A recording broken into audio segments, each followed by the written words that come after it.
In this third video, we'll continue with analyzing Virginia Woolf's excerpt, as we have already finished reading Mr. Joyce's one. And as she began to go with Miss Pym from jar to jar, choosing, nonsense, nonsense, she said to herself, more and more gently, as if this beauty, this scent, this color, and Miss Pym liking her, trusting her, were a wave which she left flow over her and surmount that hatred, that monster surmounted all. And it lifted her up and went, oh, a pistol shot in the street outside.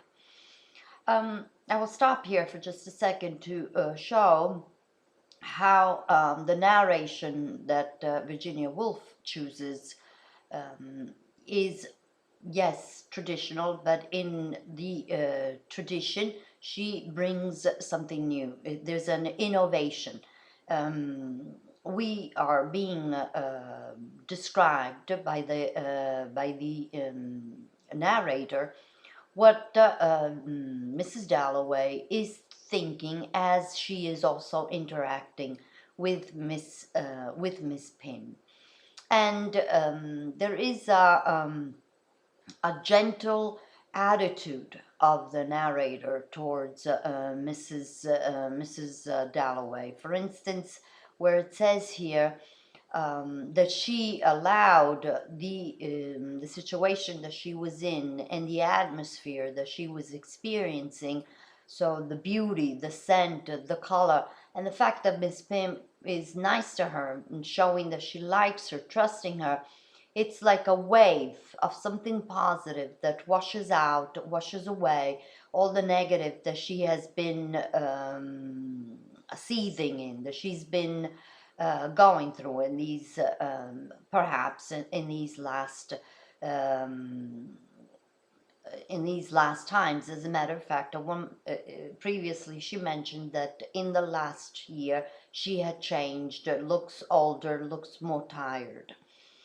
So as the narrator is telling us all this goodness that is taking over in Clarissa's mind, and pushing away the hatred, the monster that surmounts all the beauty that she wants to feel again, immediately, suddenly, something happens. There's a noise coming from outside, a pistol shot in the street outside.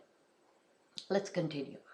Dear, those motor cars, said Miss Pym, going to the window to look and coming back and smiling apologetically with her hands full of sweet peas, as if those motor cars, those tires of motor cars, were all her fault. The violent explosion which made Mrs. Dalloway jump and Miss Pym go to the window and apologize came from a motor car which had drawn to the side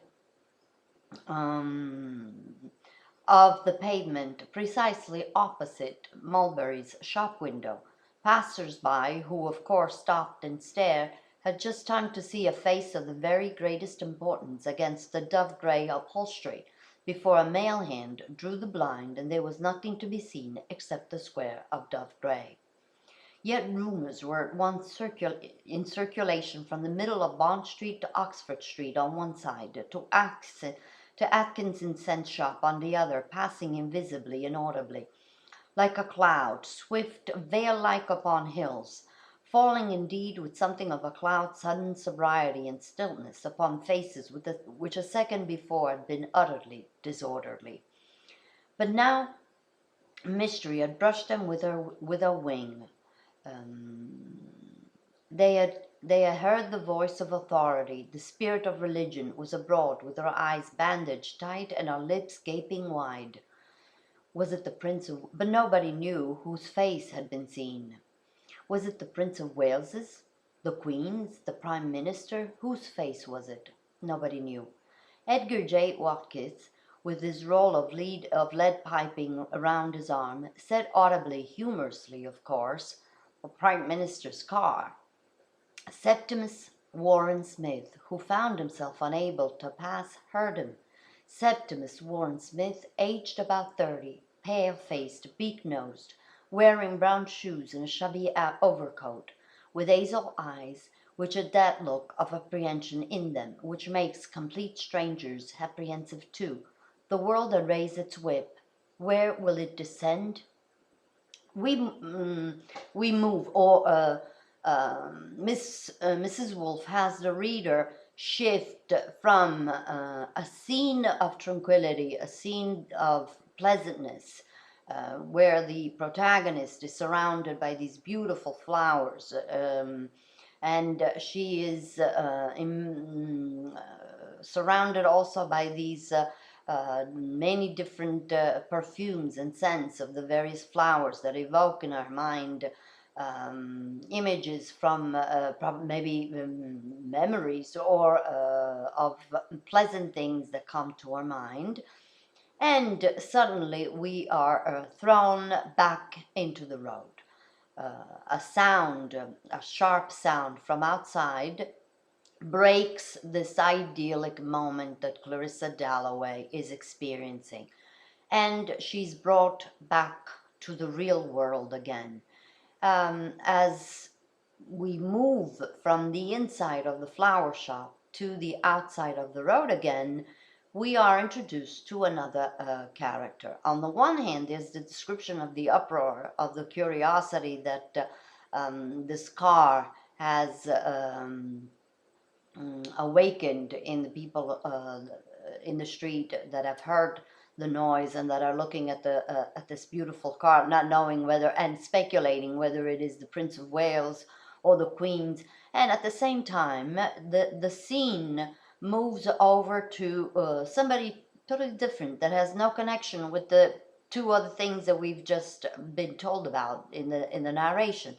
A new character is introduced, a Septimus Warren Smith, who found himself unable to pass. Heard him. Septimus Warren Smith, aged about 30, pale-faced, beak-nosed, wearing brown shoes and a shabby overcoat. So Mrs. Woolf is taking us from two specific scenes that have been described and introducing another yet another character, yet another scene. And this individual who we meet, who we are introduced to, is immediately described as standing out. He doesn't melt in with the crowd outside, but obviously the noise has shaken his nerves, and he is described on how he looks, pale-faced, beak-nosed, about 30. His clothes are also being described. And at the end of this description, it also says, which makes complete strangers apprehensive too. So there's something about Septimus Warren Smith that makes people that are looking at him or that are near him uneasy just as much as he is uneasy. And the paragraph ends with a note of despair. The world had raised its whip. Where will it descend? Virginia Woolf is posing a question, and the question she is referring to, the world has raised its whip, where it will all come to, is strictly connected to Septimus, who has a very sudden and fearful reaction at the sudden noise coming from the car, which is described by the narrator as if the narrator is inside Mrs. Dalloway's mind as being the sound of a pistol shot.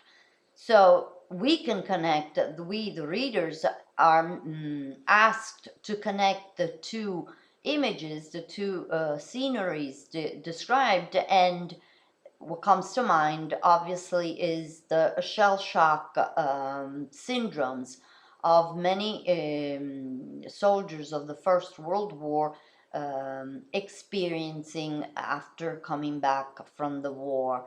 So it's a post-traumatic disease that had not been diagnosed at the time. Today we know that that's what it's called. And obviously Septimus is a soldier, has been a soldier in the First World War, so he is a veteran experiencing a terrible syndrome that the war has left as its legacy. Let's go on. Everything had come to a standstill. The throb of the motor engine sounded like a pulse irregularly drumming through an entire body. The sun became extraordinarily hot because the motor car had stopped outside Mulberry Shop's window. Old ladies on the tops of omnibuses spread their black parasols, here a green, here a red parasol opened with a little pop. Mrs. Dalloway, coming to the window with her arms full of sweet peas, looked out with her little pink face pursed in inquiry. Everyone looked at the motor car. Septimus looked. Boys on bicycles sprang off. Traffic accumulated, and there the motor car stood, with drawn blinds, and upon them a curious pattern like a tree. Septimus thought, and this gradual drawing together of everything to one centre before his eyes, as if some horror had come almost to the surface and was about to burst into flames, terrified him. The world wavered and quivered, and threatened to burst into flames. It is I who am black in the way, he thought. Was he not being looked at and pointed at? Was he not weighted here, rooted to the pavement, for a purpose? But for what purpose? Let's go on, Septimus, said his wife, a little woman with large eyes in a sallow, pointed face, an Italian girl. Here we have another character still, yet another character.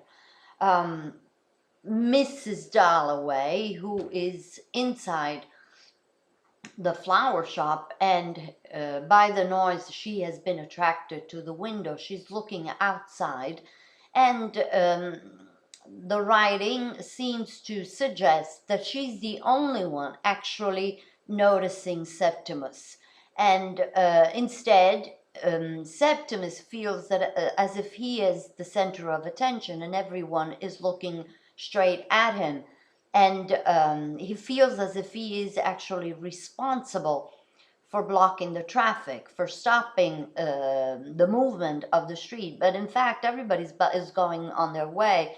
They're carrying on with their lives. They're running their errands. They're moving in the street. So it is only a Septimus perception being watched and under scrutiny, and not reality. However, the way the scene is portrayed to the reader, it does seem that Mrs. Dalloway is aware of Septimus, and we are probably seeing Septimus through the eyes of Mrs. Dalloway, who accidentally is connected, who accidentally encounters on our path Septimus. And as the narration goes on, and we also are introduced to Septimus' wife, the narration, the script also tells us that the novel tells us that she is an Italian girl. And again, she is her physical description is given to the reader so that the reader can envision her.